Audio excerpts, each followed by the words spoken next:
அல்லேலூயா. கர்த்தருக்கு ஸ்தோத்திரம். இந்த நாளிலே நாம் தியானத்திற்கென்று எடுத்துக்கொண்டிருக்கிற வேத பகுதி மார்க் எழுதிய நற்செய்தி அதிகாரம் 10 வசனம் 17 முதல் 21 மட்டும். இந்த 17வது வசனத்திலிருந்து, பின்பு அவர் புறப்பட்டு வழியிலே போகையிலே ஒருவன் ஓடி வந்து அவருக்கு முன்பாக முழங்கால் படியிட்டு, நல்ல போதகரே, நித்திய ஜீவனை சுதந்திரித்துக் கொள்ளும்படி நான் என்ன செய்ய வேண்டும் என்று கேட்டான். இதே காரியம் மத்தேயு எழுதிய நற்செய்தியிலே சொல்லப்பட்டிருக்கிறது. அங்கே ஒரு வாலிபன் வந்தான் என்று சொல்லப்பட்டிருக்கிறது. இதே காரியம் லூக்கா எழுதிய நற்செய்தியிலே சொல்லப்பட்டிருக்கிறது. அங்கே ஒரு தலைவன், இங்கிலீஷ்ல ரூலர், ஒரு தலைவன் ஓடி வந்தான் என்று சொல்லப்பட்டிருக்கிறது. ஆக அவன் ஒரு வாலிபனாக இருந்திருக்கிறான், ஒரு தலைவனாக இருந்திருக்கிறான். அப்புறம் பார்த்தீங்கன்னா பெரிய ரிச் மேனாக இருந்திருக்கிறான்.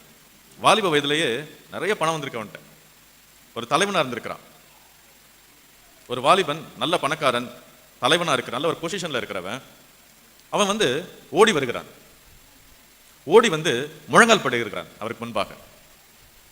ஓடி முழங்கால் படியிட்டு, நல்ல போதகரே, நித்திய ஜீவனை சுதந்திரித்துக் கொள்ள நான் என்ன செய்ய வேண்டும் என்று கேட்கிறான். பாருங்க அவங்க எப்படி இருந்திருக்கிறான் அந்த பையன். ஒரு பக்கம் பணம், ஒரு பக்கம் நல்ல பையன். அவன்கிட்ட ஒரு கவலை இருக்கு, நித்திய ஜீவனை சுதந்திரித்துக் கொள்ள நான் என்ன செய்ய வேண்டும். எவ்வளவோ விஷயம் இருக்கு வாலிப வயசுல கவலைப்படுறதுக்கு. ஆனா அவனுக்குள்ள ஒரு கவலை இருந்திருக்குது, நித்திய ஜீவனை சுதந்திரித்துக் கொள்ள நான் என்ன செய்ய வேண்டும். அப்போ ஆண்டவராகிய இயேசு கிறிஸ்து அவனை பார்த்து சொல்லுகிறார், நீ என்னை நல்லவன் என்று சொல்வானேன், தேவன் ஒருவர் தவிர நல்லவன் ஒருவனும் இல்லையே அப்படி சொல்லிட்டு, விபச்சாரம் செய்யாதிருப்பாயாக, கொலை செய்யாதிருப்பாய், இந்த காரியங்கள் எல்லாம் சொல்லுகிறார். இவைகள் எல்லாம் இந்த கற்பனைகளை அறிந்திருக்கிறாயே அப்படின்னு சொல்றார். அப்போ திரும்ப பதில் சொல்றான், அதுக்கு அவன், போதகரே, இவைகளை எல்லாம் என் சிறு வயது முதல் கை கொண்டிருக்கிறேன் என்றான். பாருங்க எவ்வளவு நல்லவனா இருந்திருக்கிறான். சிறு வயது முதல் அவன் எல்லா கற்பனைகளையும் கை கொண்டு இருக்கிறான். பணக்காரன், தலைவன், ஒரு ரூலர், ஒரு பெரிய பொசிஷன்ல இருக்கிறவன், சிறு வயது முதல் எல்லா கற்பனைகளையும் எல்லா கமெண்ட்ஸையும் கை கொண்டு வருகிறவனா இருக்கிறான். ஒரு நல்ல ஒரு வாலிபன், நல்ல ஒரு மனுஷன். அப்போ இயேசு அவனை பார்த்து அவனிடத்தில் அன்பு கூர்ந்து, இயேசுவே அவன் மேல அன்பு கூறுகிற அளவுக்கு அவன் நல்லவன். இயேசு அவனிடத்தில் அன்பு கூர்ந்து, உன்னிடத்திலே ஒரு குறைவு உண்டு, நீ போய் உனக்கு உண்டானவர்களை எல்லாம் விற்று தரித்திரருக்கு கொடு, அப்பொழுது பரலோகத்திலே உனக்கு பொக்கிஷம் உண்டாயிருக்கும், பின்பு சிலுவை எடுத்துக்கொண்டு என்னை பின்பற்றி வா. அந்த நல்ல மனுஷனிடத்துல, இந்த நல்ல பையன் இடத்துல, நல்ல வாலிபன் இடத்துல ஊரெல்லாம் வாலிபர்களுக்கு எண்ணற்ற காரியங்களிலே செலவழித்துக் கொண்டிருக்கும் பொழுது, வாலிபர்கள் எங்கெல்லாம் சுற்றி எதையெல்லாம் பற்றி கவலைப்பட்டுக் கொண்டிருக்கும் பொழுது, இங்கே ஒரு பணக்கார வாலிபன், ஒரு தலைவன், நல்ல பொசிஷன்ல இருக்கிறவன், எல்லா வார்த்தைகளையும் கை கொண்டிருக்கிறவனா இருந்து நித்திய ஜீவனை சுதந்திரித்துக் கொள்ள என்ன செய்ய வேண்டும் என்று ஓடி வந்திருக்கிறான். அவன் மேல் தேவன் அன்பு கூர்ந்து, உன்னிடத்திலே ஒரு குறைவு உண்டு, உனக்கு இருக்கிற எல்லாவற்றையும் விற்று தரித்திரருக்கு கொடு, அப்போ பரலோகத்திலே உனக்கு பொக்கிஷம் உண்டாயிருக்கும், அதற்கு பின்பு உன் சிலுவையை எடுத்துக்கொண்டு என்னை பின்பற்றி வா என்று சொல்லுகிறார். இந்த காரியத்தை குறித்து நாம் இந்த நாளிலே தியானிப்போம். அப்போ அவன்கிட்ட இந்த காரியங்களை நான் பார்ப்பது என்னது, ஒன்று, வசனத்தை கடைபிடிக்கிறவனாக இருந்தான். இரண்டாவது, தேவன் மேல் மாத்திரம் நம்பிக்கை வைப்பது. அதாவது அவன் அவன்கிட்ட இருக்கிற பணம் எல்லாம் நிறைய இருக்கு, அவன்கிட்ட பணம் நிறைய இருக்கு. தேவன் என்ன சொல்கிறார், அந்த பணத்தை விட்டுரு, அந்த பணத்தை கொண்டு போய் ஏழைகள்கிட்ட கொடுத்துரு. உன்னுடைய நம்பிக்கை என்ன? ஏன்னா அதுக்கப்புறம் பார்த்தீங்கன்னா அதை சொல்லி முடிக்கும் பொழுது, அவன் மிகுந்த ஆசீர்வாதமாக இருந்தபடி அந்த வார்த்தைகளை கேட்டு மனம் அடிந்து துக்கத்தோடயே போய்விட்டான்.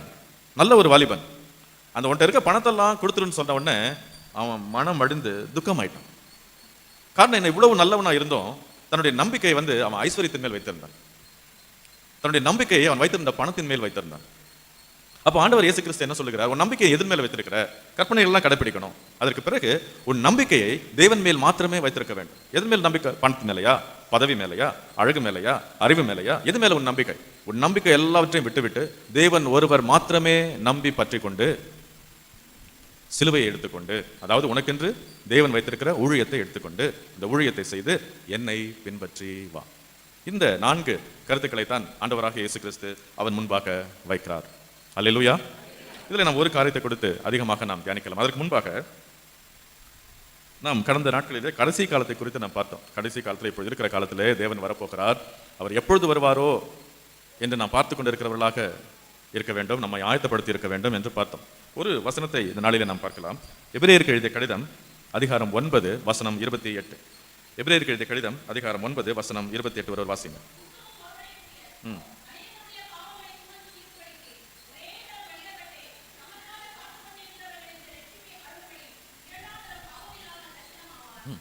இந்த வசனத்தை கவனிங்க. 2ஆம் தரம் தரிசனம் ஆவார். எதற்காக? தமக்காக காத்து கொண்டிருக்கிறவர்களுக்கு ரட்சிப்பை அருளும்படி. இரண்டாவது தடவை வருகிறார். எதற்காக வருகிறார்? தமக்காக காத்து கொண்டிருக்கிறவர்களுக்கு ரட்சிப்பை அருளும்படி வருகிறார். ஆண்டவராக இயேசு கிறிஸ்துவின் வருகைக்காக காத்திருப்பது மிக மிக முக்கியம்.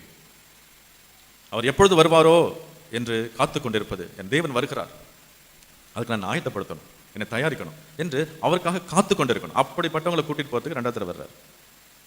அல்லேலூயா. சரி, ஆனால் இந்த காலத்துல இந்த நம்ம தியானிக்கிற இந்த பகுதியோடு பார்க்கும் பொழுது, இந்த காலத்துல, இந்த கடைசி காலத்துல இருக்கிற நாம், இந்த ஒரு பக்கம் தேவனுக்காக நாம் காத்துக்கொண்டு இருக்க வேண்டியதாக இருக்கிறது. இன்னொரு புறம் இந்த வாசகத்திலே வாசித்தது போல எல்லாவற்றையும் விட்டு தேவன் மேலே மாத்திரம் நம்பிக்கையாக இருக்க வேண்டியதாக இருக்கிறது. ஆனால் அந்த கடைசி காலத்தில் இருக்கிறவர்களுக்கு நமக்கு அப்படியாக இருக்க முடிவதில்லை. முற்றிலுமாக தேவனுக்காகவே காத்துக்கொண்டு இருக்க முடிகிறதா? நம்ம இந்த கடைசி காலத்துல பல விதத்தில் அலைக்கழிக்கப்படுகிறோம். பல விதத்தில் அலைக்கழிக்கப்படுகிறோம். ஒரு உதாரணமா ரீசெண்டாக கொஞ்சம் பேசிட்டு இருந்தோம். முன்பை போல இப்பொழுது வீடுகளிலே ஜபங்கள் செய்ய முடிவதில்லை.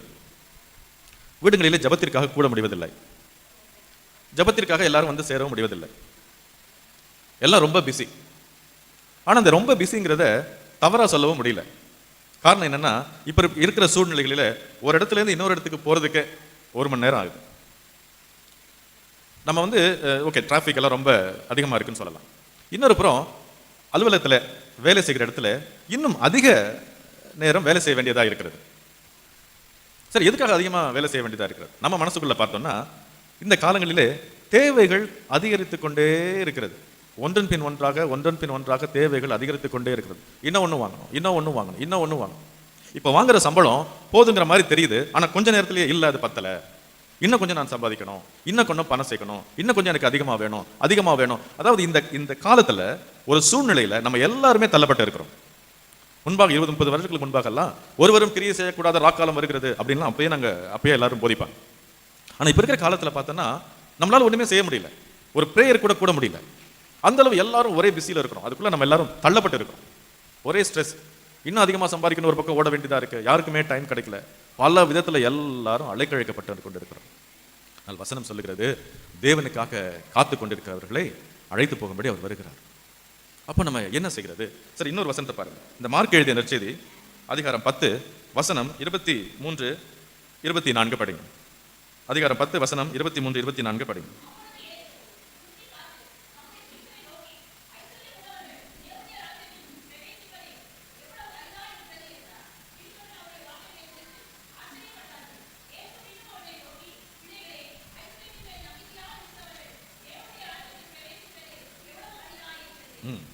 என்ன ப்ராப்ளம்? ஐஸ்வர்யத்தின் மேல் நம்பிக்கையா இருக்கிறவர்கள். அதான் ஆண்டவராய் இயேசு கிறிஸ்து சொல்லுகிறார். ஐஸ்வர்யத்தின் மேல் நம்பிக்கையா இருக்கிறவர்கள் தேவனுடைய ராஜ்யத்தில் பிரவேசிப்பது எவ்வளவு அரிதா இருக்கிறது. அந்த வாலிபன்ட்டு அதான் ப்ராப்ளம். அவன் நம்பிக்கை எல்லாத்தையும் ஐஸ்வர்யத்தின் மேல வச்சிருக்கிறான். ஐஸ்வர்யத்தின் மேல் நம்பிக்கையா இருப்பது நம்மளை தேவன் தேர்ந்து பிரிச்சு எடுத்துரும். இன்றைக்கு நம்ம அதான் குறித்து ரொம்ப தியானிக்க போறோம். இந்த கடைசி காலத்துல இது ஒரு சேலஞ்சிங் பாயிண்ட் தான். என்ன? பணம் இல்லாம இருக்கிறதா? பணம் இல்லாம எப்படி இருக்கிறதுங்க? இந்த கடைசி காலத்துல எடுத்துட்டீங்கன்னா எல்லாருக்கும் இன்னும் பணம் வேணும். ஒரு பக்கம். இன்னொரு பக்கம், பணம் இருந்தா எதையும் சாதிச்சுக்கலாம், எதை வேணாலும் செய்யலாம், யாரை வேணாலும் விலைக்கு வாங்கலாம். எல்லாரும் பணத்துக்காக விலை போக எல்லாரும் தயாரா இருக்கிறாங்க. இங்க இருக்கிறது அங்க மாத்தி கையெழுத்து போடுறியா? தயாரா இருக்கிறாங்க. பணம் கொடுத்தா இப்படி சொல்றது அப்படி சொல்றீங்களா? தயாரா இருக்கிறாங்க. பணம் கொடுத்தா எதையும் செய்ய தயாரா இருக்கிறாங்க. பணம் கொடுத்தா எதையும் விலைக்கு வாங்க முடியும். பணம் இருந்தா தாங்க மதிக்கிறாங்க. பணம் இல்லாட்டி யாரும் மதிக்கிறதே இல்லை. ஆக எல்லோருமே பணத்தை தேடி ஓடிக்கொண்டிருக்கிற இந்த காலத்துல, பணம் மிகவும் தேவை என்று இருக்கிற இந்த காலத்துல, அதே நேரத்தில் தேவனையும் தேடி காத்து கொண்டிருக்கிற தேவை இருக்கிற இந்த காலத்துல, ஆண்டவராக இயேசு கிறிஸ்து சொல்லுகிறார், ஐஸ்வர்யத்தின் மேல் நம்பிக்கை இல்லாதிருங்கள். அதை நம்ம எப்படி என்று நாம் கற்றுக்கொள்வோம். 3 காரியங்கள் கற்றுக்கொள்வோம். ஒன்று பழைய ஏற்பாடுல ஒரு சில காரியங்களை பார்ப்போம். நற்செய்தியிலே காஸ்பல்ல ஒரு சில காரியங்களை பார்ப்போம். அதன் பிறகு பவுல் எழுதிய கடிதங்களிலே ஒரு சில காரியங்களை பார்ப்போம். முதலாவதாக பழைய ஏற்பாட்டிலிருந்து நாம் இதை குறித்து பார்ப்போம். சங்கீதம் 131 ஒருவர் வாசிங்க. சங்கீதம் 131.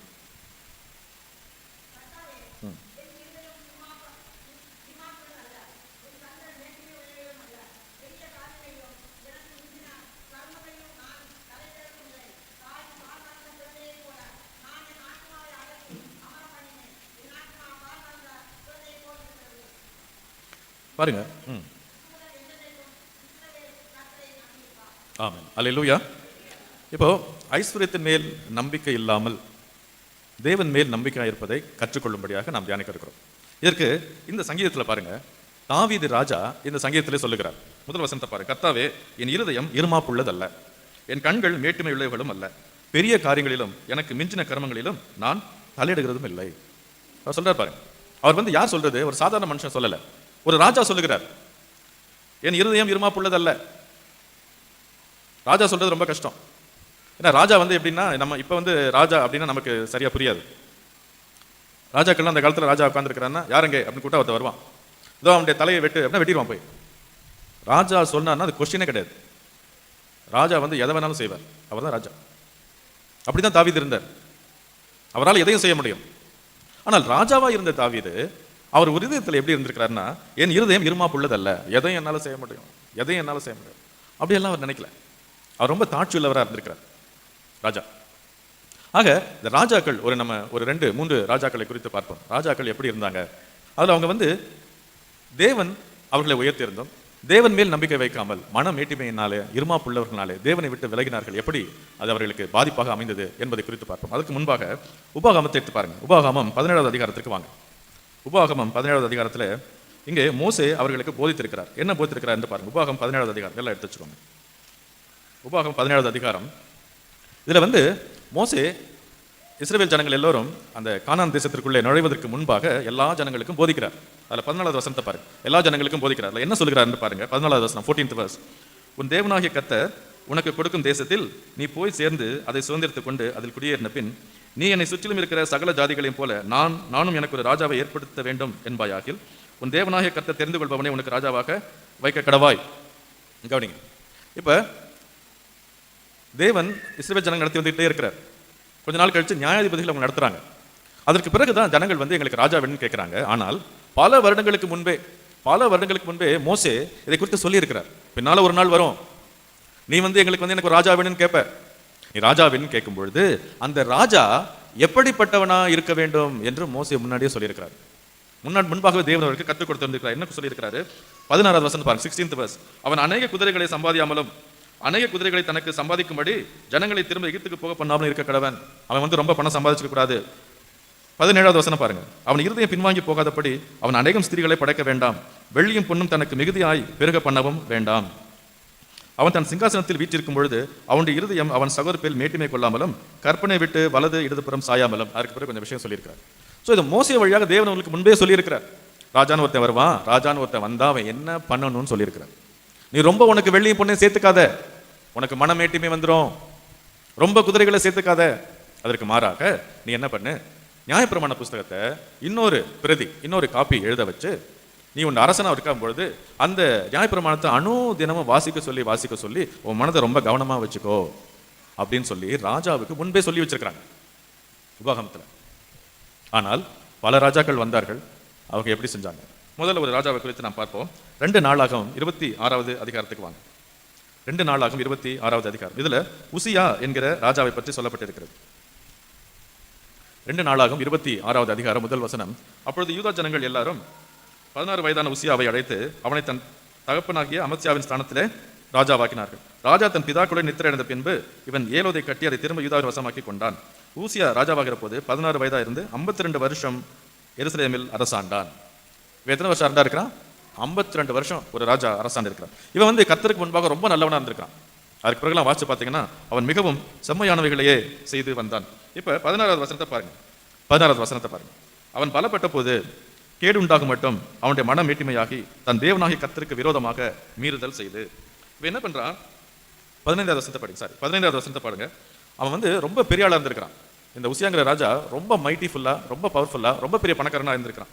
கோபுரங்கள் மேலும் அலங்கங்க கொடிகள் மேலும் நின்று அம்புகளையும் பெரிய கற்களையும் புரோகிக்கிறதுக்கு நிபுணரான தொழிலாளிகள் கற்பித்த யந்திரங்களையும் அவன் எருசலேமில் உண்டாக்கினான். அப்படியே அவன் கீர்த்தி வெகு தூரம் பரம்பிற்று. அவன் பலப்படும் மட்டும் ஆச்சரியமாய் அவனுக்கு அனுகூலம் உண்டாயிற்று.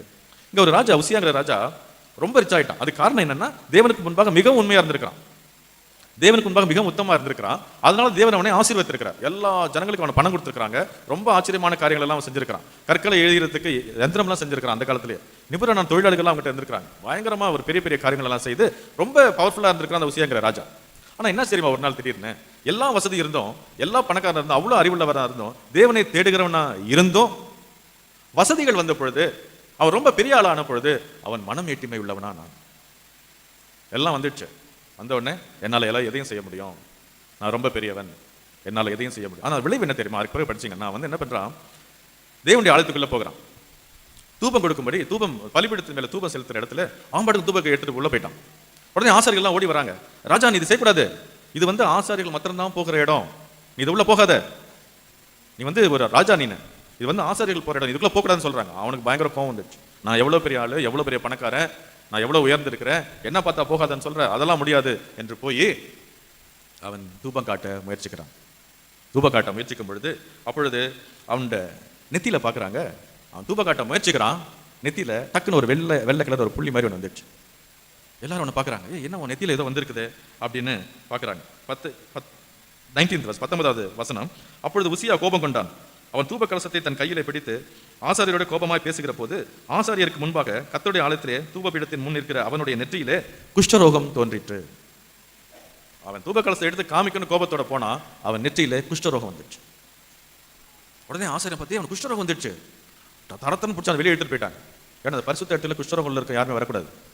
உடனே அந்த ராஜா புரிஞ்சுக்கிட்டான், ஓகே நம்மளை தேவன் அடிச்சிட்டாரு, மனம் ஏட்டுமையானேன், தேவன் என்னை அடித்து விட்டார் அப்படின்னு சொல்லி அப்புறம் அவனை வெளியே கொண்டு போய் போட்டு கடைசி வரைக்கும் அவன் குஷ்டரோகத்திலேயே இறந்து போயிட்டான். எவ்வளவு பெரிய ராஜா, 52 வருஷம் ரூல் பண்ணவன், பணக்காரனா இருந்தவன், நல்ல உயர்ந்து மேல வந்தான், தேவன் தான் அவனை உயர்த்தினார். ஏன்னா தேவனுக்கு முன்பாக உத்தமமா இருந்தான், தேவன் தான் உயர்த்தினாரு. ஆனால் உயர போன உடனே என்னால் எல்லாம் முடியும்னு மனம் ஏட்டிமை வந்துச்சு. அது எங்க கொண்டு போயிடுச்சு, தேவனுக்கு முன்பாக தன்னை உயர்த்துற அளவு அவனை கொண்டு போயிடுச்சு. விளைவு அழிவு. இன்னொரு ராஜா இருக்கிறார், எசேக்கியா அப்படின்னு ஒரு ராஜா இருக்கிறார். அந்த ராஜாவை பத்தி ஒரு சர்டிபிகேட் பைபிள் கொடுக்குது. 2 ராஜாக்கள் 18:5, அதை ஒருத்தர் படிங்க. 2 ராஜாக்கள் 18:5. இவர் எப்படிப்பட்ட ராஜாவா இருந்திருக்கிறார் பாருங்க.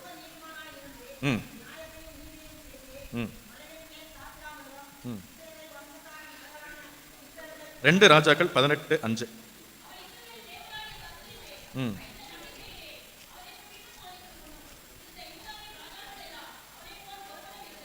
பார்த்தீங்களா, அவன் அவ்வளோ தூரம், அந்த எசேக்கியா கேட்கிற ராஜா தேவன் மேல அவ்வளோ நம்பிக்கை உள்ளவனா இருந்திருக்கான். எந்த அளவு, அவனுக்கு முன்னும் பின்னும் அந்த யூதாவின் ராஜா யாருமே அந்த அளவு தேவன் மேல நம்பிக்கை வைக்கல. இந்த எசேக்கியா ராஜா தான் அவ்வளோ தூரம் தேவன் மேல நம்பிக்கை உள்ளவனா இருக்கிறான்.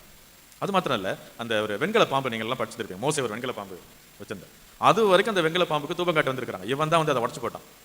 தேவனுக்கு முன்பாக அவ்வளவு நல்லவனாக இருந்து வந்தான் அவன். ஆனால் ஒரு நாள் வந்த பொழுது அவனுக்கு ஒரு வியாதி ஒன்று வந்தது. அந்த வியாதினாலே அவன் மரித்து போவான் என்று சொல்லப்பட்டது. அப்போ என்ன பண்ணா, வியாதினாலே மரித்து போவென்று தேவனை நோக்கி பார்த்தான். அப்பொழுது தேவன் அவனுக்கு மனதிறங்கி ஒரு அடையாளம் கொடுத்து அவனுக்கு முழு சுகத்தையும் அவனுக்கு கட்டளையிட்டான்.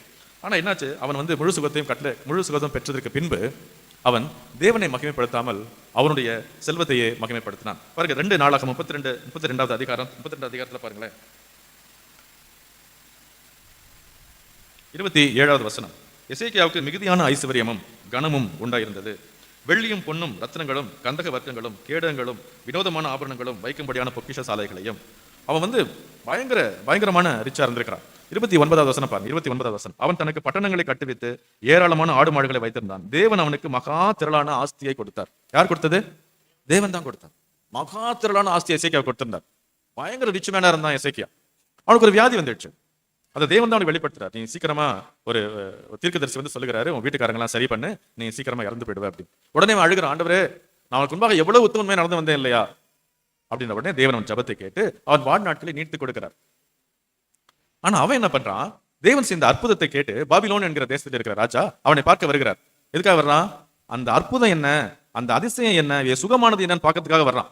ஆனால் எசேக்கியா ராஜா என்ன பண்ணா, அவனை கூட்டு எசேக்கியாவுக்கு இந்த அற்புதம்லாம் நடந்த உடனே, பணம் வந்த உடனே எசேக்கியா மனம் ஏட்டிமை உள்ளவனான். அதான் வேதம் சொல்லு, எசேக்கியா மனம் ஏட்டிமை உள்ளவனான். அப்ப அவங்க வந்தவங்களுக்கு கர்த்தர் செய்த அற்புதத்தை பத்தி சொல்லாம அவங்களை கூட்டு நான் எவ்வளவு பெரிய பெரிய வேலையெல்லாம் செஞ்சு வச்சிருக்கேன் பாருங்க, என் கேடகத்தங்களை பாருங்க, என் பணத்தை பாருங்க, என் தங்கத்தை பாருங்க, எல்லாத்தையும் கூப்பிட்டு காமிச்சு அவங்களை அனுப்பிச்சு விட்டான். தேவனுடைய கோபம் அவர்கள் மேல் வந்தது. தேவன் கொடுத்த ஐஸ்வர்யம் தான், தேவன் கொடுத்த ஆஸ்தி தான், தேவன் கொடுத்த ஆசீர்வாதம் தான். ஆனால் தேவன் கொடுத்த ஆசீர்வாதத்தை பெற்றுக்கொண்டு அவன் தேவனை மகிமைப்படுத்தாமல், தேவனிடத்திலே வந்த அற்புதத்தை பெற்றுக்கொண்டு தேவனை மகிமைப்படுத்தாமல் மன மேட்டிமையாகி தன்னை உயர்த்தினான். அப்போ தேவனுடைய கோபம் அவன் மேல் வந்து. அல்லேலூயா. அவனோட நம்பிக்கை, அவனோட மனமேட்டுமை, இருமாப்பு எதனால வந்துச்சு? தனக்கு இருக்கிற ஐஸ்வர்யத்தினால வந்துச்சு. ஐஸ்வர்யம் மன மேட்டிமையை கொண்டு வரும். ஐஸ்வர்யம் மனமேட்டிமையை கொண்டு வந்து தேவனிடத்திலிருந்து பிரித்து விடும்.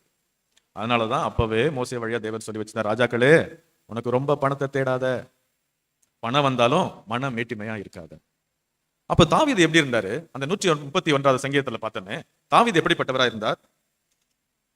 அப்போஸ்தலர் நடபடிகள் 13வது அதிகாரம் 22வது வசனத்தை பாருங்க.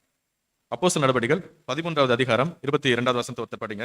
இன்னொருத்தர் 1 நாளாகமம் 29வது அதிகாரத்தை எடுத்து வச்சுக்கோங்க. அப்போஸ்தலர் 13:22 ஒருத்தர் படிங்க. ம் ம்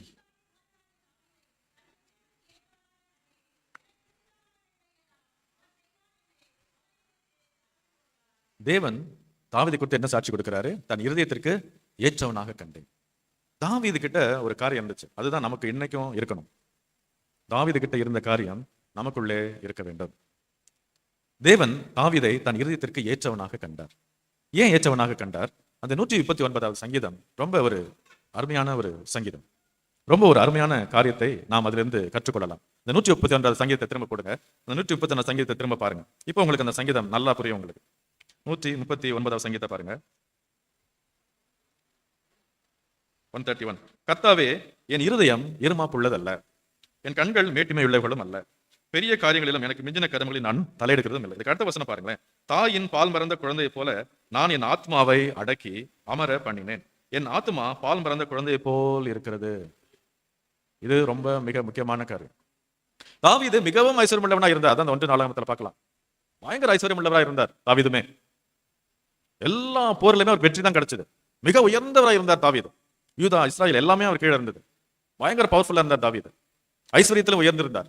ஆனாலும் தேவன் அவரை தன் இருதயத்திற்கு ஏற்றவனாக கண்டார். ஏன்? என்ன காரணம்? அதுதான் அந்த வசனத்துல. தாவீது தன் இருதயத்துல மேட்டிமை வராம பார்த்துக்கிட்டார். ராஜாவா இருந்தாலும் தன் இருதயத்துல மேட்டிமை வராம பார்த்துக்கிட்டார். இருமாப்பு இல்லாம பார்த்து, எனக்கு எல்லாம் தெரியும், நான் எதை வேணாலும் செய்வேன், எனக்கு எல்லாம் தெரியும் அப்படிங்கிறதெல்லாம் இல்லாம பார்த்துக்கிட்டார். மேட்டிமை இல்லாம பார்த்துக்கிட்டார். நான் தான் பெரிய ஆளு, அது மாதிரிலாம் இல்லாம. ஆனா இன்னொன்னு என்ன செஞ்சிருக்கிறார் தாவீது? அந்த தாயின் பால் மறந்த குழந்தையை போல, குழந்தை தாயின் பால் மறந்த உடனே என்ன செய்யும்? உங்க பேர் சகோதரிக்கு நல்லாவே தெரியும். குழந்தை தாய் பால் மறந்தவன் என்ன செய்யும்? அம்மா என்ன சாப்பாடு கொடுப்பாங்களோ பேசாம காத்திருக்கும். பசி வந்துச்சுன்னா மிஞ்சி போனா அழும். வேற எதுவும் அந்த குழந்தைக்கு இதுதான் கொடுங்கன்னு கேட்க தெரியாது. இப்ப கொடுங்க, இப்பவே கொடுங்கன்னு கேட்கவும் தெரியாது. இந்த சாப்பாடு தான் எனக்கு வேணும், இது எனக்கு வேணான்னு சொல்லவும் தெரியாது.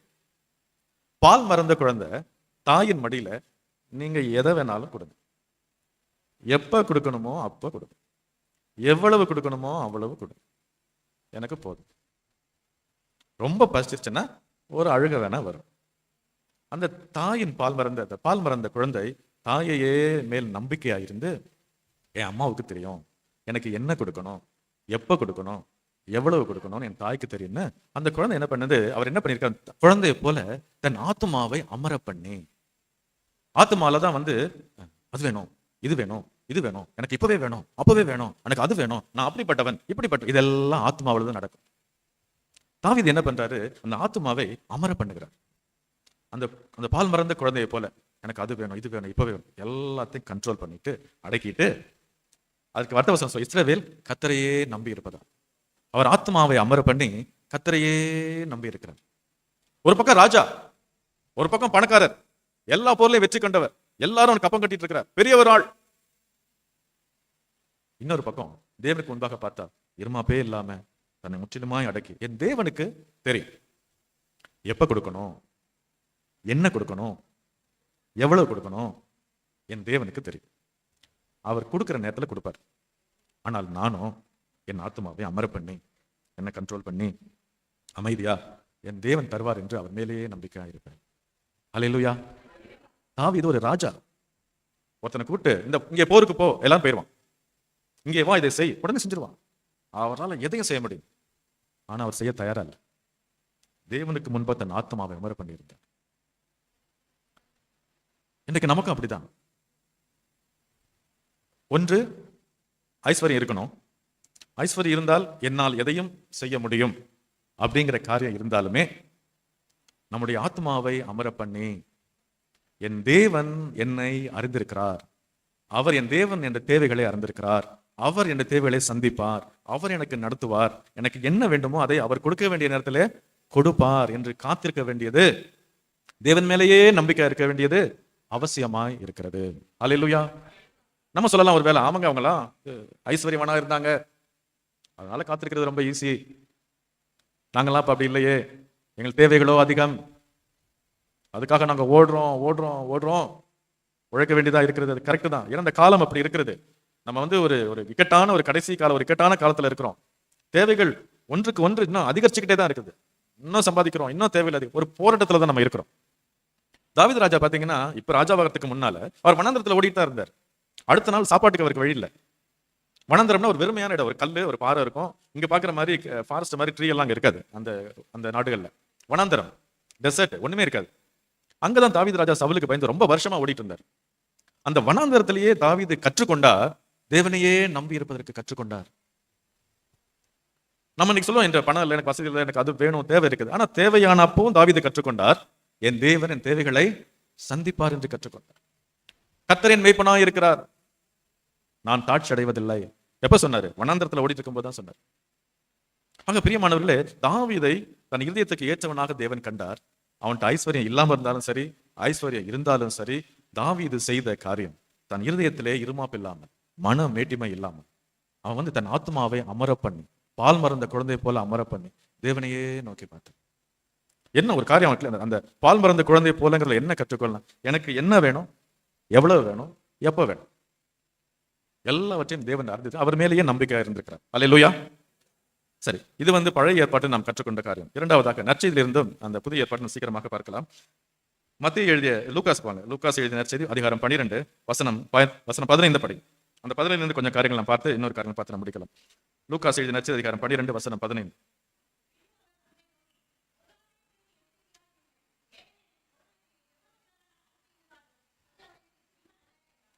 இப்ப அந்த ஐஸ்வர்யத்தின் மேல நம்பிக்கை இல்லாம தேவன் மேல மாத்திரமே எப்படி நாம் நம்பிக்கை இருக்கிறது அப்படிங்கறத நான் பார்த்துட்டு இருக்கோம்.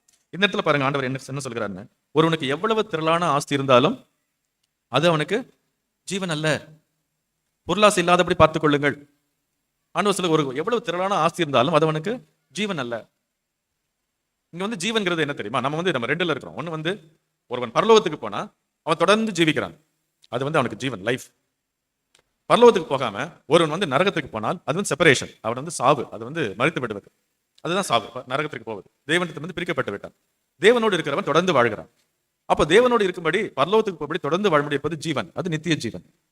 திரளான ஆஸ்தி எவ்வளவு இருந்தாலும், எவ்வளவு பணம் இருந்தாலும் அது ஜீவன் அல்ல, அது அவனுக்கு ஜீவனை தராது. அதனால பொருளாசையை தேடாதீங்க.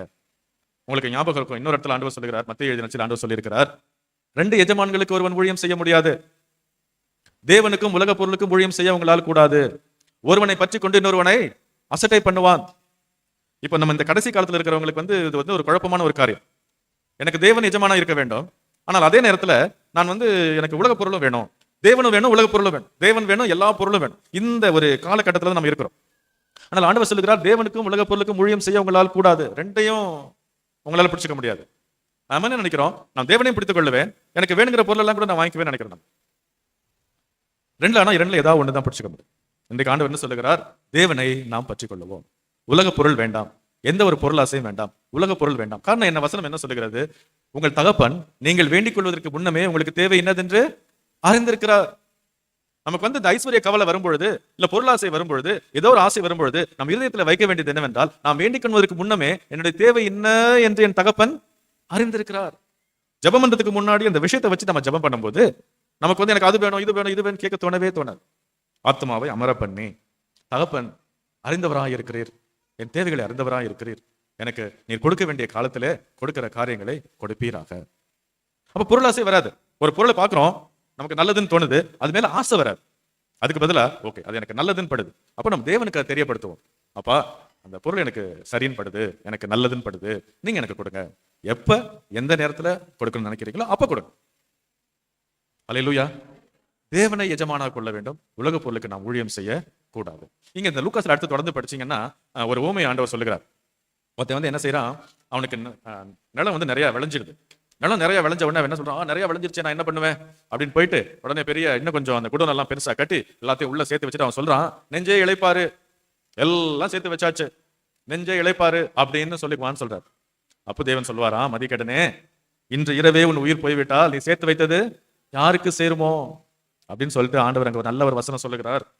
லூகாஸ் எழுதின நற்செய்தி 12வது அதிகாரம் 21வது வசனம். லூகாஸ் 12:21 ஒருத்தர் படிங்க.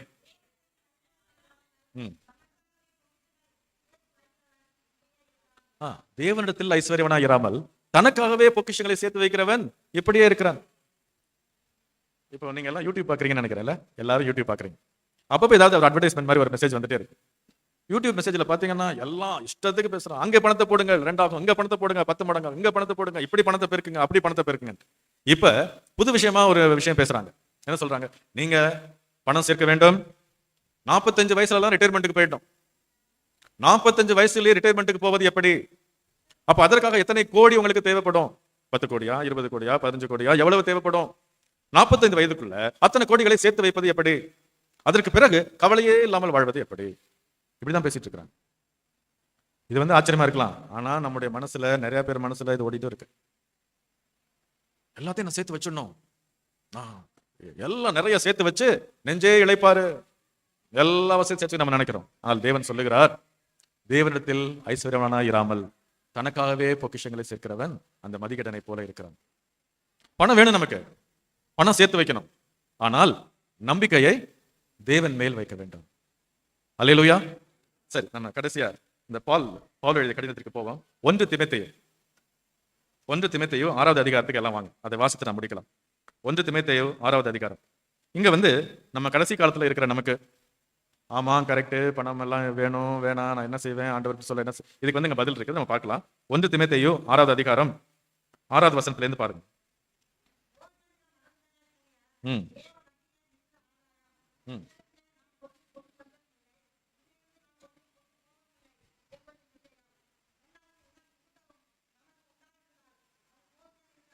இந்த 3 வசனத்தை கொஞ்சம் பாருங்க. 3 வசனத்தை மாத்திரம். போதும் என்கிற மனதுடனே கூடிய தேவ பக்தியே மிகுந்த ஆதாயம்.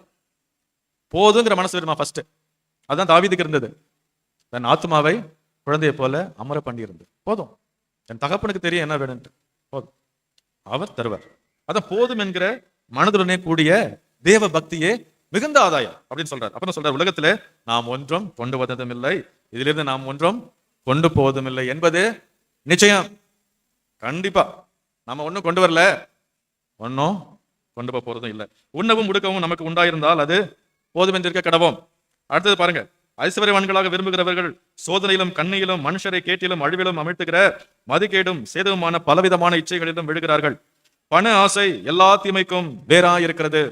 சிலர் அதை இச்சித்து விசுவாசத்தை விட்டு வழுவி அநேக வேதனைகளாலே தங்களை உருவ குத்திக் கொண்டிருக்கிறார்கள். நீயோ தேவனுடைய மனுஷனை இவைகளை விட்டோடி நீதியையும் தேவ பக்தியையும் விசுவாசத்தையும் அன்பையும் பொறுமையும் சாந்த குணத்தையும் அடையும்படி நாடு.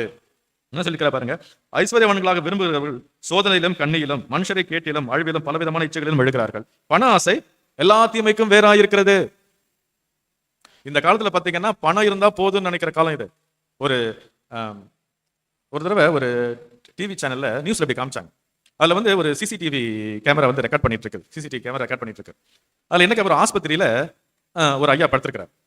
பார்த்துட்டு காமிச்சிட்டு, ஒரு ஆஸ்பத்திரியில் ஐயா படுத்திருக்கிறார். டக்குன்னு கதவை திறந்து ஒரு 2-3 பேர் உள்ள வர்றாங்க. அந்த டக்குன்னு வரல தட்டி எழுப்புறாங்க. அவர் எழுதிருக்கிறாரு. ஒரு ஃபைல் ஓபன் பண்றாங்க. ஒரு அம்மா, ஒரு லேடி ஃபைல் ஓபன் பண்றாங்க. இப்படி இப்படி காமிக்கிறாங்க. அவர் தடுமாறுறாரு. இப்படி இப்படி இப்படி இப்படி காமிக்கிறாங்க. கையில பேனாவை கொடுக்குறாங்க. டக் டக் டக்குன்னு கழுத்தை போடுறாரு. போடு, கழுத்தை போடுறது. என்னம்மா, கழுத்து போடு, உங்க கழுத்தை போடு, உங்க கழுத்தை போடு. வாங்கிட்டாங்க, கழுத்தெல்லாம் வாங்கிட்டாங்க. வாங்கிட்ட உடனே டக் டக் 2 பேர் போயிட்டாங்க. கடைசியா அந்த லேடி வெளியே போறாங்க. எல்லாம் வெளியே போ. அந்த லேடி இப்படி பார்த்துட்டு, அந்த பெட்ல படுத்திருக்காரு இல்லைங்களா, டீப்பெல்லாம் எல்லாத்தையும் பிடிங்கிடுச்சு. எல்லாத்தையும் பிடிங்கி விட்டுட்டு போயிடுச்சு வெளியே. செத்து போயிட்டாரு அவரு. இது யாரு? இந்த அம்மா யாருன்னா அந்த அந்த ஐயாவோட மக. சொத்தை பிரிக்கிறாங்க. இப்போ சொத்து யாருக்கு போறது? அவர் ஆஸ்பத்திரியில் படுத்திருக்கிறார். கடகடன் உள்ள சொத்தை பூரா தாம்பேருக்கு எழுதி அவர்கிட்ட எல்லாம் கையெழுத்தை வாங்கி எல்லாத்தையும் பிச்சு போட்டு போயிடுச்சு. ஏன் இப்படி செஞ்சாங்க? எது அவங்களை செய்ய வச்சது? சொத்து இருந்தா போதும் பழைச்சுக்கலாம், பணம் இருந்தா போதும் பழைச்சுக்கலாம், பணம் இருந்தா எதையும் செய்யலாம், பணம் இருந்தா போதும் எனக்கு அப்பா தேவையில்லை, பணம் இருந்தா போதுன்னு நினைச்சாங்களே, அதுதான் அவங்கள செய்ய வச்சு. பணம் இல்லாட்டி என்ன செய்யறது? ஐயோ கஷ்டத்தை பாருங்க, அந்த கஷ்டத்தை பாருங்க, இந்த கஷ்டத்தை பாருங்க, பணம் இல்லாம என்னால முடியாது, பணம் எனக்கு வேணும், இந்த சொத்து வருது, எப்படி அதை அடுத்து? பிரியமானவர்களே, எத்தனை குடும்பம் இந்த சொத்து பிரிக்கும் பொழுது உடஞ்சிடும், சுத்தமா உடஞ்சிடும். அண்ணன் தம்பி எல்லாம் பேசாம போயிடும், அக்கா தங்கச்சி எல்லாம் பேசாம போயிடும். அது வரைக்கும் எல்லாம் கூடி குழந்தை எல்லாம் வளர்ந்து வந்தவங்க இந்த சொத்து பிரிக்கிற காரணம் வரும்பொழுது எல்லாம் பீஸ் பீஸ் ஆயிடும். ஏன்? அந்த சொத்து இருந்தா தான் பழச்சிக்கலாம்னு நினைக்கிறாங்க. தேவன் ஒருவர் இருக்கிறாரே, அவர் என்ன காப்பாற்றுவார், இல்ல சொத்து இருந்தா போதும் நான் பழச்சிக்குவேன் நினைக்கிறேன்.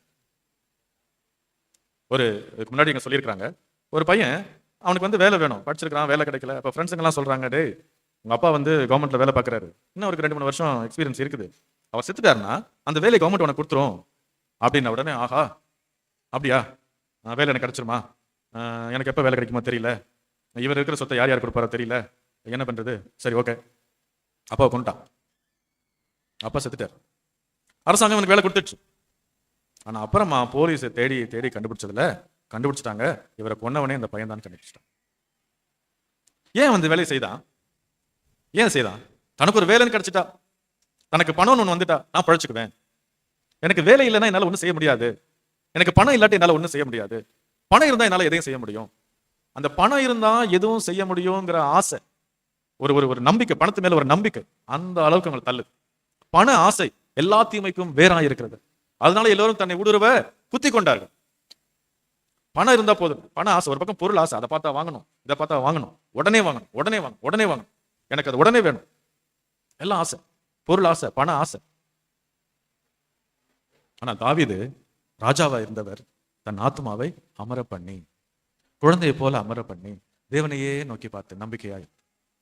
வசனம் என்ன சொல்லு? தேவனுடைய ராஜ்யத்தையும் ஒரு நீதியை முதலிலே தேடுங்கள். சரி, இப்ப இந்த கடைசி காலத்துல இருக்க நம்ம என்ன நினைப்போம்? இல்லைங்க, எங்களுக்கு பணம் இருக்கணும், பணமும் தேவை நினைப்போம் இல்லையா? அதுக்கு அழகான ஒரு பதில் இந்த இடத்துல சொல்லப்பட்டிருக்கிறது. அதை பார்த்து நாம் ஜெபிப்போம்.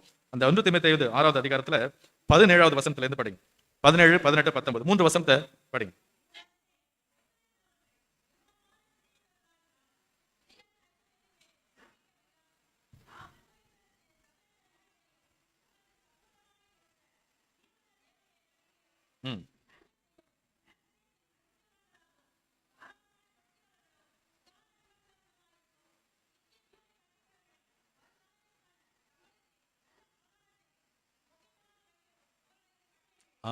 பார்த்தீங்களா?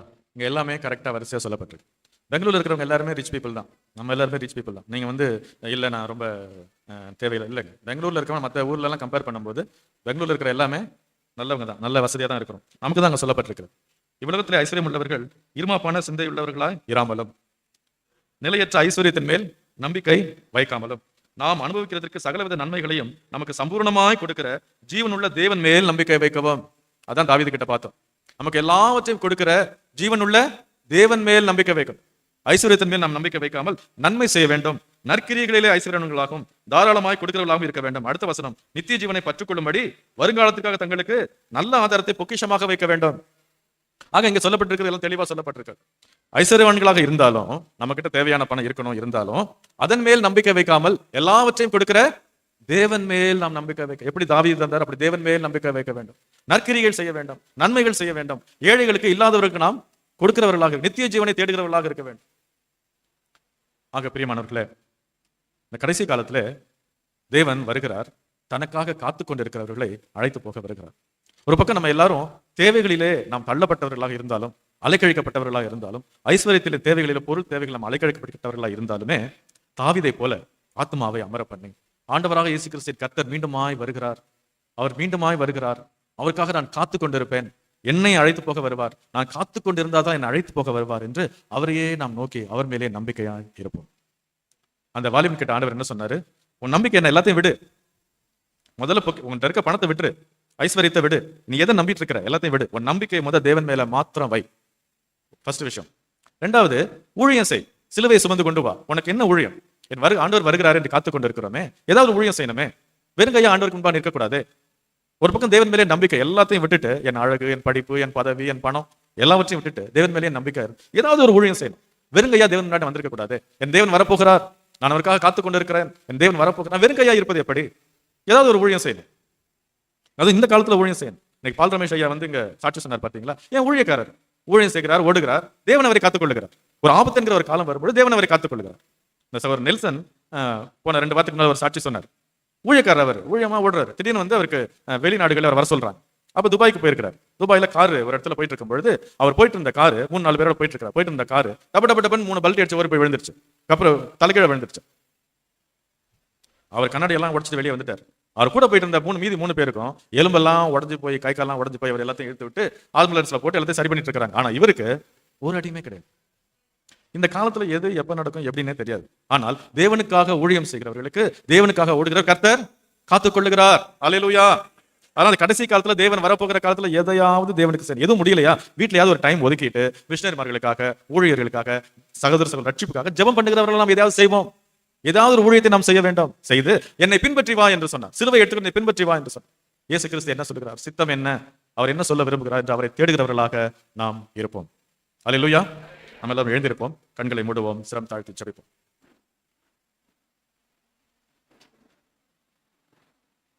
அன்பின் பரலோக பிதாவே, உம்முடைய பரிசுத்த நாமத்தை துதிக்கிறோம், மகிமைப்படுத்துகிறோம், உமக்கு கோடான கோடி நன்றி செலுத்துகிறோம். எங்கள் தகப்பன் தாமே ஆண்டவரே, எங்கள் தேவைகள் எல்லாவற்றையும் நாங்கள் ஜெபிப்பதற்கு முன்பே, நாங்கள் கேட்டுக்கொள்வதற்கு முன்பே எங்களுக்கு இன்னது தேவை என்று அறிந்து வைத்திருக்கிற நல்ல தகப்பன் துதிக்கிறோம், வணங்குகிறோம், மகிமைப்படுத்துகிறோம். கர்த்தாவே, எங்கள் ஒவ்வொருவருடைய இருதயத்திலும் இந்த காரியத்தை எங்கள் தகப்பன் அறிந்தவராக இருக்கிறீர், எங்களை போஷிக்கிறவர் என்கிறது நாங்கள் எப்பொழுதும் உறுதியாய் பற்றி கொண்டிருக்கும்படி கிருபை செய்யுங்க. அதை மனதிலே வைத்து ஆண்டவரே, தாவீது இருந்தது போல எங்கள் ஆத்மாவை அமர பண்ணி, எங்கள் தேவன் எல்லாவற்றையும் அதிர்ந்த காலத்திலே நேர்த்தியா எங்களுக்கு செய்வார், எங்களுக்கு கொடுப்பார் என்று உண்மையில் நம்பிக்கையா இருந்து, ஐஸ்வர்யத்தின் மேல் நம்பிக்கை இல்லாமல் உண்மையில் நம்பிக்கையா இருக்கும்படி கடைசி காலத்திலே போராடுகிற எங்களுக்கு, போராட்டமான வாழ்க்கையிலே இருக்கிற எங்களுக்கு எங்கள் தகப்பன் தயவு செய்ய வேண்டுமா ஜெபிக்கிறோம். ஆண்டவர், நாங்கள் உமக்காக காத்துக் கொண்டிருக்கும்படி கிருபை செய்யுங்க. எங்கள் தேவன் எப்பொழுது வருவாரோ என்று நீர் எங்களை அழைத்து போகும்படி உமக்காக காத்துக் கொண்டிருக்கிறவர்களாக இருக்கும்படி கிருபை செய்யுங்க. நாங்கள் வெறும் கையாய் உமக்கு முன்பாக இருக்காமல் ஏதாவது ஒரு ஊழியத்தை செய்து உடைய நாமத்தை மகிமைப்படுத்தபடி எங்களை பிரயோஜனப்படுத்திக் கொள்ளும்படி கிருபை செய்யுங்க. ஆண்டவரே, உம்மை பின்பற்றுகிறவர்களாக எங்கள் ஒவ்வொருவரையும் ஆசீர்வதியும். கர்த்தர், எங்கள் அப்படியே எங்கள் ஒவ்வொருவரையும் ஆசீர்வதிக்கிறமைக்காக நன்றி. எப்பொழுதும் ஆண்டவரே, சபையார் இதயத்திலே இருக்கிற ஒவ்வொருடைய தேவைகளையும் எங்கள் தகப்பன் தயவாய் சந்திக்க வேண்டுமாய் ஜெபிக்கிறோம். ஆண்டவரே, உடல் நலத்திற்காக உம்மை நோக்கி பார்த்திருக்கிற ஒவ்வொருவருக்கும், வியாதியில் இருக்கிற ஒவ்வொருவருக்கும் எங்கள் கர்த்தர் உடல் சுகத்தை கட்டிட வேண்டுமாய் ஜெபிக்கிறோம். சாரால் அபிரகாமை கர்த்தர் தாமே ஆண்டவரே உடல் சுகம் தந்து கிருபை செய்ய வேண்டுமாய் ஜெபிக்கிறோம். ஆண்டவரே, சபையார் ஒவ்வொரு எங்கள் தகப்பன் நிறைவாய் ஆசீர்வதிங்க. எங்கள் பிள்ளைகளை ஆசீர்வதிங்க. ஆண்டவரே, அந்த வாலிபன் இருந்தது போல எங்கள் பிள்ளைகளும் உடைய வசனத்தை கடைபிடிக்கிறவர்களாக இருந்து நித்திய ஜீவனை சுதந்திரத்துக் கொள்ள நான் என்ன செய்ய வேண்டும் என்று தேடுகிற பிள்ளைகளா எங்கள் சபையில் இருக்கிற ஒவ்வொரு வாலிப பிள்ளைகளும் கர்த்தர் தயவாய் மாற்றுங்க. கர்த்தர் அப்படியே எங்களுக்கு ஒரு பின்மாறி எங்கள் சபையில ஊற்றுகிறமைக்காக நன்றி. எல்லா துதியும் கனமும் மகிமையும் ஒருவருக்கு மட்டுமே எடுக்கிறோம். எங்கள் ஆண்டவர் இயேசு கிறிஸ்துவின் நாமத்தினால் எங்களை ஒப்புக் கொடுத்து நன்றி சொல்லி ஜெபிக்கிறோம். எங்கள் ஜீவனுள்ள நல்ல பிதாவே.